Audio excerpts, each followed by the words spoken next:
Përshëndetje gjithëve, kësa herë në podcast jemi fokusuar për të folur mbi eskortat në Shqipëri. Është një tematik e gjerë, një tematik që gjithmonë ha debat për shkak se ka prurje jo vetëm nga Shqipëria, Kosova, por edhe gjetk. Pra, Shqipërinë e shikojnë si një oazë ku tashmë po lulëzon një, le ta themi, po lulëzon një aspekt i ri i vajzave për të parë veten e tyre në një prizëm tjetër, pra jo më si punonjëse seksi që një rëndom t'i kurt, por tashme me një pakëzim të ri siç është edhe eskorta. Për këtë do të flasim me gazetaren Aida Topalli. Faleminderit shumë, Topalli, që jeni me ne. Kënaqësi Mario, dhe po temat si gjithmonë mua më kanë mbetur tashmë dhe e dini që flas dhe më ftoni kështu lirisht. Dhe lirisht do flas përsëri. Çfarë po ndodh në Shqipëri? Me të vërtetë shikojnë si një oazë eskortat për të ushtruar aktivitetin e tyre? Shiko, së pari një herë ta nisnim pak ndoshta duke folur për atë historinë e prostitucionit që e ka ndjekur Shqipërinë ndër vite me radhë. Që pas viteve 90 dua ta nis kështu ndoshta për të dalë edhe tek ajo që ti the nga punojëse seksi më pas në atë që ne kemi ka ndrruar edhe shoqëria nuk i quan më punojëse seksi, por i quan eskorta për shkak edhe të disa ndoshta pjesëve që unë do të sqaroj se pse tashmë kanë marrë këtë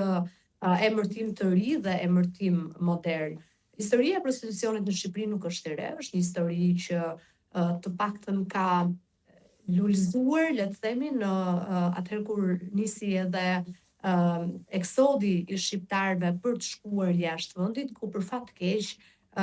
disa njerëz, të cilët një pjesë edhe jetojnë dhe nuk jetojnë më, një pjesë janë hetuar, gjykuar, dënuar, e panë pjesën e prostitucionit si një mënyrë për të fituar para, por gjithmonë duke i marrë kundër vullnetit të tyre, vajza nga Shqipëria, shpesh vajza të njohura me metoda mashtrimi historik, që besoj Mario edhe ti patjetër i ke dëgjuar, duke i dërguar jashtë dhe duke ushtruar prostitucion, por gjithmonë duke përfituar këta pra që i merrnin, jo vajzat që shkonin. Me kalimin e viteve, kjo u pa si një mënyrë e lehtë fitimi dhe filluan shumë vajza shqiptare, po ndalohen vetëm fenomenin shqiptar, por edhe kosovare, që ta merrnin vetë përsipër si punë, pra të shkonin dhe të punonin për llogari të tyre, një pjesë në shtëpiat publike në vendet ku prostitucioni është i ligjëruar, pra në vende si Holanda, në vende si Zvicra, në vende si Belgjika, e kështu me radhë si Italia, por përgjithsisht Italia ka qenë për vajzat të cilat u morën me dhunë dhe u prostituan, ndërkohë që këto vende të tjera janë vende që u zgjodhen vetë nga vajzat, një fenomen që vazhdon edhe sot për të së vërtetës, Mario. Pra kemi shumë vajza shqiptare, të cilat shkojnë në këto shtete dhe ushtrojnë atë profesionin e prostitucionit. Unë kam pasur rastin edhe të bisedoj me disa prej tyre, bëjnë të ardhura të konsiderueshme që më pas pra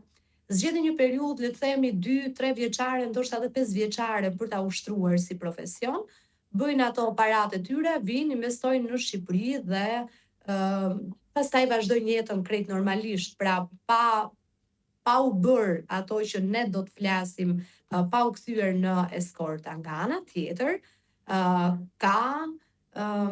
një fenomen të ri që lulëzon brenda territorit shqiptar. Eskortat, të cilat herë na vinë nga jashtë, pra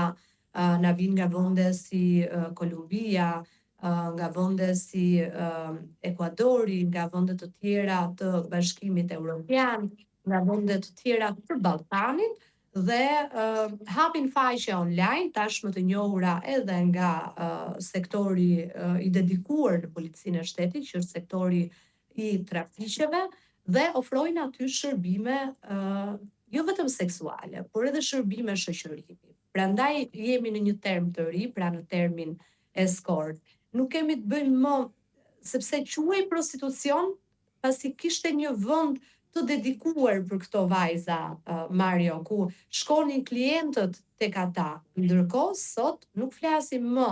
për një fenomen që shkojnë vetëm klientët tek ata, por flasim për një fenomen që ndodh brenda territorit shqiptar ku vajzat shkojnë tek klientët, ndryshojnë përpasoj edhe çmimet dhe ndryshon edhe mënyra se si këto e ofrojnë këtë shërbim. Pra, nuk të ofrojnë vetëm shërbimin seksual, të ofrojnë edhe shërbimin e shoqërimit dhe gjitha këto bëjnë një lloj pakete me çmime të përcaktuara që variojnë. Nuk e di nëse do doje të ndaleshin të çmimet apo jo. Patjetër, pse jo? Shiko, nëse hyn në këto faqe online, e ke shumë të lehtë. Madje një pjesë e mirë e vajzave tashmë nuk punojnë as me faqe online, punojnë edhe me njohje me klient, me njëri tjetrin. Kemi çmime që variojnë nga ato çmime që janë shërbime seksuale, pra nuk ofrohet asnjë shërbim tjetër shoqërimi që fillon nga 150 euro duke shkuar edhe deri në vlerën 500 euro dhe më pas kemi eskortat e luksit që fillojnë nga çmimet 1000 euro e lartë dhe këto eskorta luksi janë vajza të cilat përgjithsisht janë, pra zgjedhin një metodë tjetër, ose mund të jenë përdorin TikTokun si një mënyrë për të rritur, pra le të themi, atë imazhin e tyre, përdorin termin bloger për të rritur imazhin e tyre, për fat të keq, kemi vajza të cilat për të rritur imazhin e tyre bëhen edhe pjesë e spektakleve të mëdha televizive me një qëllim shumë të qartë. Këto vajza nuk ofrojnë thjesht shërbimin seksual, por ofrojnë edhe atë shërbimin e shoqërimit me orar të zgjatur që shkon nga një ditë në 24 orë e madje edhe në javë të tëra apo edhe në 2 javë dhe çmimet pastaj ndryshojnë, shkojnë në 5000 euro deri edhe në 30000 euro. Dëgjova një çmim të fundit të një vajze eskort VIP, e cila kishte shkuar jashtë për të ofruar një shërbim 2 javor dhe kishte marrë tarifën për 30000 eurosh. Shoqërojnë, pra është një paketë shoqërimi siç e the dhe ti, jo vetëm ofrim e thënë rëndom të intimitetit, por për çfarë shoqërojnë? Në evente të caktuara, në ngjarje të caktuara? Shiko, në një farë mënyre, Mario vihet të re që dua ta nis pak edhe tek pjesa e burrave këtu, tek pjesa mashkullore. Thjesht shoqërojnë, mund shoqërojnë në një darkë të caktuar ku mund të mblidhen disa burra të një kategorie patjetër, të një shtrese sociale të pasur, nuk flasim këtu për shtresa të varfra, do të ndaloj edhe tek këto shtresa. Flasim për nivele ndoshta biznesmenësh apo edhe fushave të tjera edhe të krimit të organizuar e merat, pra fushave të tilla jetësore, të cilët vetëm për të pasur edhe praninë e një femre në tavolinë, marrin pikërisht këto eskorta, këto vajza dhe i bëjnë pjesë të shoqërisë së tyre thjesht për të ndjerë mirë. Ndonjëherë është edhe si një unë e kam konsideruar për fat të keq si një lloj ankandi. Pra, ka burra, ka meshkuj, të cilët kanë një pasuri të caktuar, kanë një status të caktuar shoqëror dhe bëhet si një lloj gare se kush ka femrën më të shtrenjtë dhe më të kushtueshme. Kështu që këtu do ta lidhja të gjithën, si një lloj gare dhe si një lloj egoje mashkullore për të pasur diçka që kushton më shtrenjtë. Është si puna atyre pikturave që kush hedh çmimin më të lartë, ai e merr edhe atë pikturën që ka dalë në ankand dhe e njëjta metodë përdoret shpesh edhe mes këtyre burrave të pushtetshëm në kuptimin e paras që marrin thjesht për treguar që unë paguaj shumë dhe për këtë pjesë, marrin një femër që kushton shumë vetëm për t'i bërë shoqëri dhe për asgjë më shumë. Qartë, po nga ana tjetër, policia ju e thatë që është në dieni të këtyre platformave, por pse nuk ndërhyn? Për faktin që ata kamuflohen në thonjza edhe me atë që ti e the pak më herët, pra që janë edhe shoqëruese, nuk vetëm ofrojnë shërbime seksuale? Sa i takon platformave, policia për hir të së vërtetës ka ndërhyrë. Pra, nëse flasim në këto platforma, marrja janë përgjithsisht vajza të huaja, shumë rrallë gjet shqiptare. Në problemin në Shqipëri tek termi eskortim nuk e kemi vetëm tek vajzat e huaja, ato janë goditur nga policia, janë hetuar, kanë dalë përsëri sepse i tillë është ligji dhe kanë vazhduar shpesh përsëri aktivitetin e tyre. Përgjithsisht këto vajza që janë pjesë e këtyre platformave në një farë mënyrë bëjnë ato që unë e kam quajtur turizëm seksual, që ndrojnë 1 muaj deri në 3 muaj në një shtet, pastaj vazhdojnë dhe ikin në shtete të tjera, pra duke shëtitur në vendet Ballkanit, në vendet e Europës, apo edhe në vende të botës, siç mund të jetë Dubai apo vende ku ka gjetur stre edhe krimi, dhe këtu fillon dhe mbaron aktiviteti i tyre, përtej faktit që mund goditen nga policia, shpesh edhe dëbohen, pra largohen nga vendi ynë, por kjo nuk i pengon për të ushtruar aktivitetin në vende të tjera. Ndërsa sa i takon eskortimit të vajzave shqiptare dhe kosovare, sepse kemi edhe një prurje të madhe nga Kosova, është shumë e vështirë për të gjurmuar nga policia, sepse nuk kemi pra atë eskortimin rëndom, atë prostitucionin rëndom, po e konsideroj kështu, që ofrohet në këtë faqen online. Pra nuk kemi të bëjmë vetëm me shërbim intimiteti, shërbim seksual, kemi të bëjmë dhe me këtë termin në shoqërimit që hajde gjeje ti se përse është në atë tavolin, apo përse është në atë ambient, dhe hajde gjeje ti se përse ja dha ato para, apo përse nuk ja dha ato para. Pra fare mirë mund të justifikohet edhe personi që e ka marrë për t'i ofruar atë lloj shërbimi. Është deri diku e pagjurmueshme, është deri diku e pandalueshme. Kështu që policia në këtë rast për hir të së vërtetës nuk është se ka çfarë të bëjë. Ku e ushtrojnë zakonisht këto vajza aktivitetin e tyre? E thash, nëse flasim për eskortat, të cilat janë pjesë e këtyre faqeve online, përgjithsisht kemi parë që këto të fundit kanë edhe një menaxher, pra është e mirë organizuar si strukturë dhe përdorin apartamente të dedikuara ku shkojnë klientët tek ata. Pra këtu flasim në një farë mënyre, pavarësisht se quhen eskorta, flasim për një lloj prostituimi tradicional, ndërsa nëse vim pastaj në termin e eskortave VIP, këto vajza shkojnë atje ku i kërkon klienti apo klientët e tyre. Nuk është se ka një vend fiks, apo e ke kudo. Për shembull në sezonin veror i ke nëpër jug pafund, se patjetër në jug, se në veri nuk mund të shkojnë, sepse në veri nuk ka ndonjë, le të themi, nuk është ajo shtresa shoqërore apo e pasur që shkon dhe bën pushime, zgjedhin jugun për shkak se në jug shkojnë edhe pjesa më e madhe e këtyre djemve të pasur, le ti quajmë. Sepse këta zgjedhin, no? Pra e kanë shumë të qartë. Po të vësh re, Mario, vajza të tilla, të cilat ofrojnë shërbime të tilla, pra të cilat kanë vendosur që me hiret e tyre, me bukurinë e tyre, nuk po i paragjykojnë këtu as pak, është e drejta e tyre të bëjnë atë që duan të bëjnë, do t'i fitojnë parat në mënyrën që ato kanë menduar t'i fitojnë në mënyrën më të lehtë të mundshme. Zgjedhin vende ku, pra edhe atë kafe në pinë pikërisht në vende ku rrin këta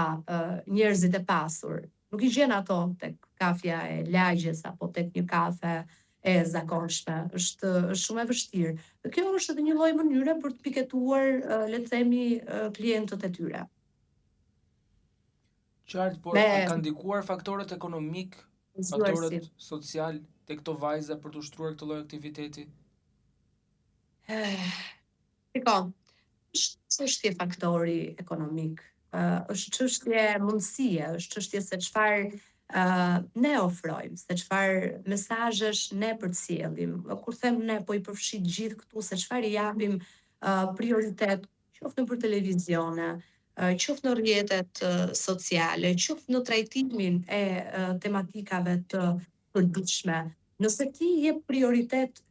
jetës së luksit që shfaqet në rrjetet sociale që për hir të së vërtetës nuk e di mas pak se çfarë fshihet pas asaj jete luksi, po thjesht shohim ato momentet e bukura në Instagram, domosdoshmërisht brezit të ri kemi dhënë mesazhin që ti në moshën 20 vjeçare mund të kesh një telefon shumë të mirë, pra një telefon të fundit që kushton shumë para, kushton sa 3 rroga normale në Shqipëri bashk. Ti ke dhënë mesazhin që në moshën 20 vjeçare, 21 vjeçare duhet se s'bën të bësh jetë luksi, pra të ngjitesh në makina luksi, të qëndrosh në vende luksi, dhe duke i dhënë këto mesazhe sikur kjo jeta e luksit vjen kaq thjesht në një moshë shumë të hershme kur për hir të së vërtetës nëse nuk e ke trashëgimi nga familja dhe nëse bën një punë të ndershme nuk vjen, atëherë kam mësuar metodën tjetër për pasoj si të vinë këto para shpejt, o duke shitur drogë që shpesh i takon aspektit mashkull, pra burrave, djemve të rinj, të cilët për të bërë para shpejt përfshihen në aktivitet kriminal, ose këto vajza të reja për të bërë para shpejt dhe për të bërë atë jetën e luksit që shohin të përshfaqur në rrjetet sociale, që dëgjojnë të jetë të hu, zgjedhin pikërisht këtë metodë. Pra ky është modeli që shpesh ju është ofruar dhe për sa kohë të vazhdojmë të ofrojmë këtë lloj modeli, këtë lloj mundësie, këtë shoqëri do të kemi, nuk është se do të ndryshojmë, dhe për fat të keq unë e shoh shumë të vështirë për të ndryshuar. Unë nuk po them që nuk është një fenomen që nuk ka ekzistuar, sepse jo më kote përmenda edhe në fillim ka pasur forma prostituimi të kësaj natyre edhe në kohët e mbretit Zog, edhe në kohët kur ishim të pushtuar nga Osmanët, por nuk ka qenë kaq e përhapur. Pra, sot kemi një model të gabuar, sepse së pari një herë ne jemi një popull që për fat të keq nuk kemi kulturë seksuale. Së dyti, këto vajza të reja të cilat e nisin, le të themi, jetën e tyre duke ofruar shërbime të tilla, e disa shumë vuajnë më vonë sepse ka një problem, Mario, bukuria dhe rinia dhe freskia nuk qëndrojnë gjithmonë, dhe këta njerëz të cilët zgjedhin të marrin eskorta për t'i ofruar shërbime, për t'i shoqëruar, janë të prirur të zgjedhin gjithmonë vajzat të reja, vajzat të vogla në kuptimin pasi e kanë kaluar moshën 18 vjeçare dhe kanë një cikël deri diku 10 vjeçar, pastaj fillojnë edhe hyjnë në një depresion të thellë dhe nuk e ke idenë se çfarë dëmi i shkaktojnë vetes së tyre dhe të ardhmës së tyre, pra le të themi shpirtërore dhe psikologjike. Nuk po flasim për pjesë morali e të tjera, sepse sot jemi në 2025 dhe besoj se askush nuk është se do ta kishte problem, por dëmi emocional që i shkaktojnë vetes tyre, vetbesimit të tyre, është aq i madh sa që bëhet dhe i pakompensueshëm pastaj. Më kupton, pra mund bëhen të varura, mund të hyjnë në depresion të thellë. Prandaj është shumë e rëndësishme që rinin dhe atë periudhën e hershme të rinis ta përdorin ose për studiuar, dhe nuk po them të mos jetë në studioze e mirë, po më mirë të ndërmarrin nisma, t'ia dedikojnë atyre fenomeneve që janë pozitive dhe që të rrisin gradualisht, sepse besoj që do ta shijojnë shumë më vonë të mirat që i sjell ajo lodhja apo ai fokusimi në gjëra pozitive në kohë të hershme. Penetrimi i parave informale a ka ndikuar në lulëzimin e këtij lloji tregu, nëse mund ta quajmë kështu? Patjetër. Shkojnë sinkrone me njëra tjetrën, ëh. Pra, nuk është se kemi të bëjmë këtu me aktivitet me kupon tatimor, kështu që kemi të bëjmë me një aktivitet që është tërësisht në zezë, sepse prandaj po flasim se jemi përballë faktit që prostitucioni në Shqipëri është i palishëm, po dhe nëse do të ishte i lishëm absolutisht, ne nuk do t'i shihnim asesi këto vajza në shtëpiat publike që mund të hapeshin në Shqipëri, kështu që është edhe kjo një faktor kryesor. Pra lulëzimi i krijimit nga njëra anë, i paras së pistë nga ana tjetër, i paras pamas kesh. Shiko, patjetër që po, Mario, sepse ato shkojnë sinkron me njëra tjetrën, pra ne po flasim këtu për njerëz të cilët bëjnë para të shpejt, njerëz të cilët nga njëra anë lulëzimi i krijimit të organizuar dhe në fakt këtu ka nisur më së shumti si përhapje fenomeni. Pra, penetrimi i parave të pista, paraja kesh e cila ka qenë në masë dhe vazhdon të jetë në masë në vendin ton, persona të cilët janë ose kanë fituar para të shpejt ose duan të duken ashtu sikurse e thashë edhe më herët si në garë me njëri tjetrin, kanë bërë që ta shtojnë në masë numrin e këtyre vajzave, sepse shiko, çdo fenomen vjen shkak pasojë, pra kemi shkaqet në fillim dhe pastaj kemi pasojat. Paraja e pistë nga njëra anë, lulëzimi i krijimit organizuar nga ana tjetër, lidhja e krijimit me biznesin nga ana tjetër, lufta për të dukur kush ka më shumë vajza dhe kush është i pari, sidomos kur bëhet fjalë për vajza që janë të famshme, qofshin këto ekrani apo qofshin blogere, ka sjell edhe shtimin në masë të këtij fenomeni që unë e konsideroj në masë, dhe ne pak ditë më parë kishim ditën botërore kundër HIV-it dhe shifrat na flisnin për një rritje pse dua ta kaloj edhe në këtë pjesë. Na flisnin për një rritje të numrit të personave të cilët janë të prekur me HIV-AIDS në vendin tonë. Shiko, të gjitha këto sjellin dhe pasoja të tjera që janë pasoja shëndetësore, që mund të përfundojnë edhe në përveç asaj që thash depresionit të këtyre vajzave, mund të përfundojnë edhe në sëmundje, pra në sëmundje që mund të shkojnë, mund të mbarten nga femra dhe mund të merren nga mashkulli dhe e anasjelta, pra mund të mbartet nga mashkulli dhe mund t'ja transmetoj femrës, se unë e theksova, ne nuk kemi kulturë seksuale, sidomos nga ana mashkullore. Unë mendoj që arritja, dhe dua ta them këtë, arritja e një mashkulli shqiptar kur shkon me femra të tilla, por dhe në çdo lloj marrëdhënie është të kryerit të aktit seksual pa masa mbrojtëse. Në këtu e quan, këtu e ka triumfin e vet, por nuk është triumf, është veç se një gabim që më pas të çon në pasoja të rënda, se ne nuk po flasim këtu për vajzat të cilat kanë ato marrëdhëniet e tyre sistematike, po flasim për fat të keq për vajzat të cilët pavarësisht se janë eskorta VIP, funksionojnë me klient. Nëse funksionojnë me klient, nuk kuptojnë që ti mund të kryesh edhe 3 apo 4 marrëdhënie brenda një dite. A e ushtrojnë këto eskorta aktivitetin e tyre edhe në burgjet shqiptare? Çfarë pyetje? Shiko, ka pas për diskutime për hir së vërtetës, Mario, të shumta. Pra, madje u përfol edhe pra kemi një tretuar që ishte Laer Taxhiu që i shkoi e dashura në burg, nuk po e quaj nivel eskortimi, sepse paraqitet dhe fakte që ishin të dashur me njëri tjetrin.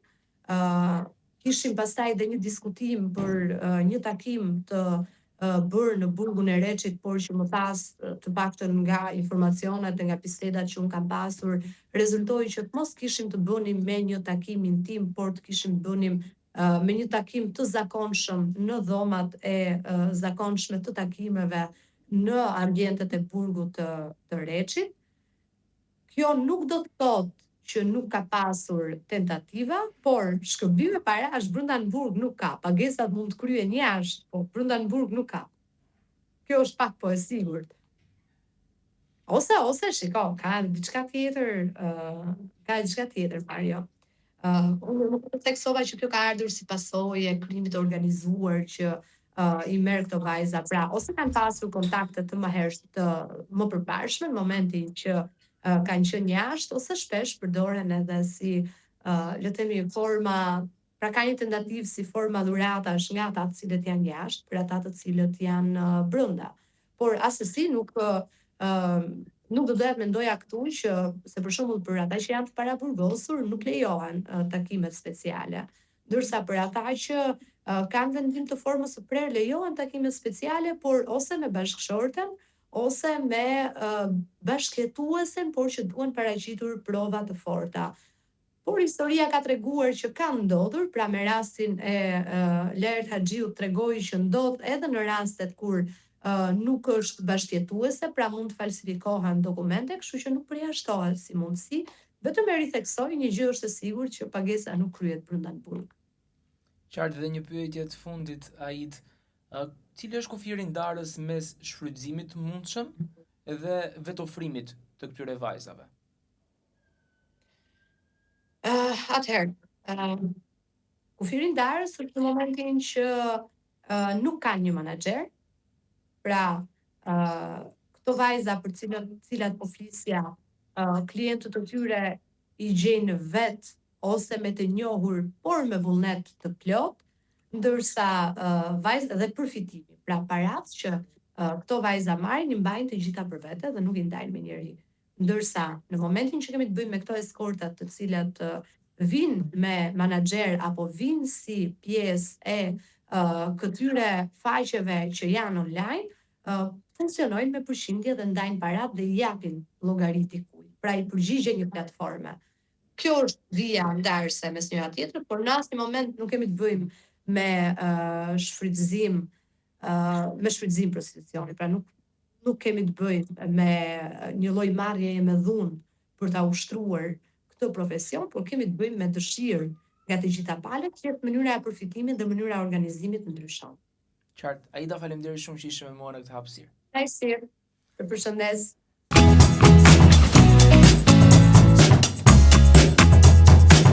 Woo!